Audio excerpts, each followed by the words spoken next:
And a very good evening to Phil Cool. Hello, Alex. Hello, mate. How are you? I'm very well, thank you. Absolute pleasure talking to you, because you are an icon in the entertainment world, aren't you?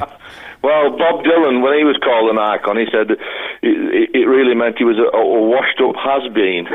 That's what he said, but in my case, I don't think that's the so. You see, we're quite similar, because you're an icon in the comedy world, I'm a moron in the radio world.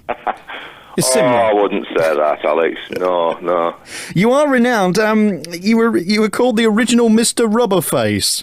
Yeah, it's still stuck as that image, but it's not a bad one, really. I mean, it's quite intriguing to come and watch people contort and watch a person transform and metamorphosize into things. But that's only part of what I do, really. I mean, if you came to see my show, you get 2 50-minute spots, and there'd only be 5 minutes of face pulling in it. And the rest is like stories and impressions and a bit of music and mime and all kinds of crazy things. I think it's what people know you for, but it's an amazing talent. How do you do it? I don't think there's any way of describing to someone how you do it. You just do it, and that's the end of it. And you don't know why you can do it or how you can do it. You just can. You see, I can't move my nose or face or anything. No, well, I've got one of those faces that's right in between. I'm like an identikit picture that the police use of the average man, you know. My face is neither chubby nor long nor ruddy, nor I've not got blonde hair, which is quite an impediment, really. I'm just bang in the middle, really. So a bit Mike Yarwood if she was like that. Can you more or less pull your top lip over your head then and put it round the back of your shoulders? No, could never do that. No, that's a myth. I've thought of another myth which is quite similar, but we won't go into that this time in the evening. You're doing a major tour at the moment, 60 top theatres. Yes. Is it a bit of a pain, or is it enjoyable? No, the travelling is a bit of a pain, as you well know. Getting up on stage and doing the show is the easy bit. And I've got lots of new stuff, and I've done Llandudno, the theatre, before. Oh, I'm sorry. A few years ago. There's the new theatre on the front, isn't it? Yeah. Yeah, well, it's a brilliant theatre, that. It's brand new. I think it's got blue seats, if I remember. Right. And there's 45 seats in a row without a break. That's the size of the heads in front of you. You know, just solid heads, no aisle or anything. Just 45 in a row, and then it goes up. I don't know how many rows, probably 50 or something, I don't know, but it's a big theatre, but it's lovely to play because it's perfect for comedy because it's as many in a small space that you can get, the better for comedy.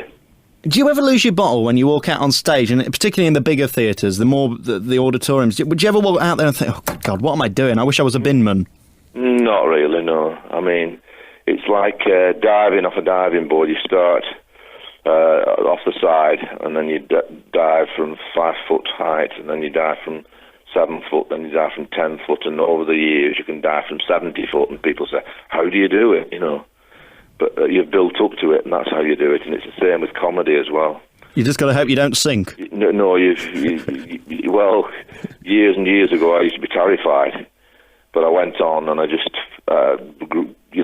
went with it, without.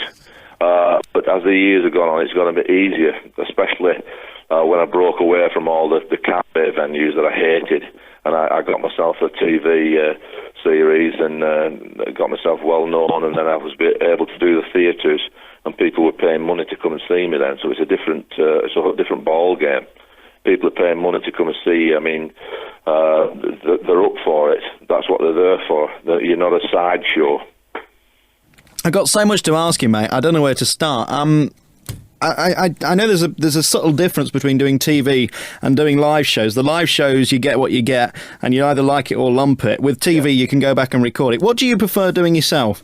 I prefer doing live shows without TV cameras anywhere near the place, because everybody has their own idea of how something should be done, you know.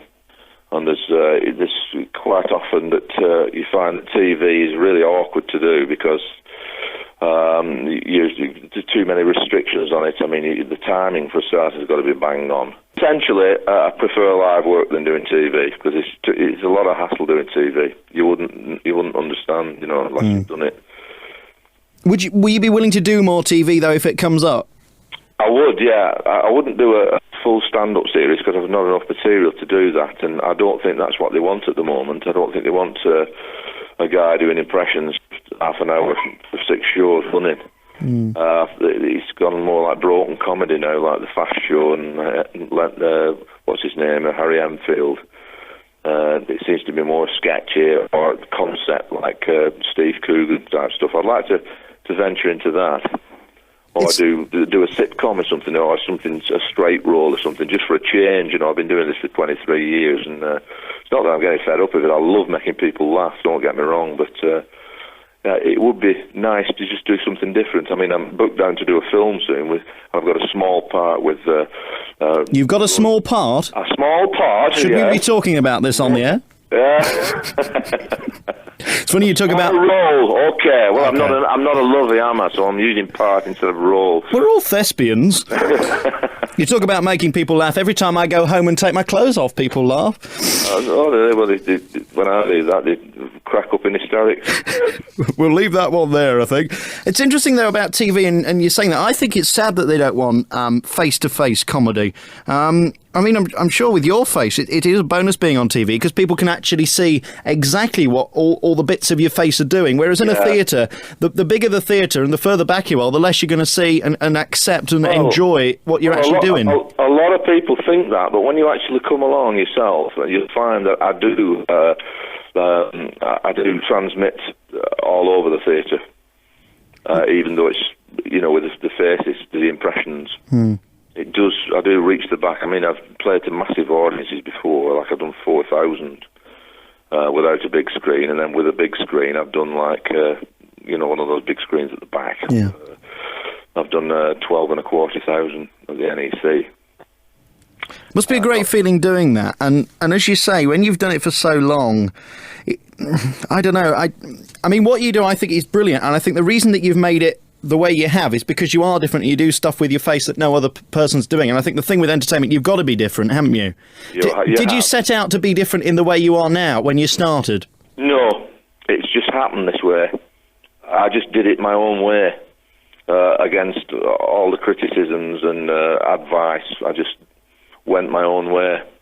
You can now stick two fingers up at them, though, can't you? Yeah, I'm still doing it my own way. Yeah.